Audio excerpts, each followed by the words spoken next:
Okay, good morning ulit. Nandito na tayo sa Negros Star F1.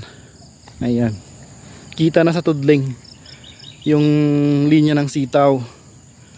Eto talagang kahit naman kailan hindi ako binibigo ni Negros Star sa bulas niya. Napakaganda ng bulas niya. Ayan mga magsasaka. Yung bulas niya talagang maganda. Yan po.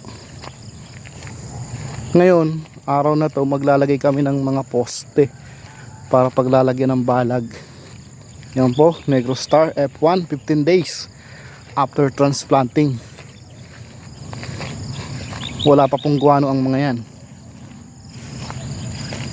Kaya napakalaking tipid dahil yung lupa excuse basang-basa ngayon. So update po yan, Negros Star after transplanting 15 days.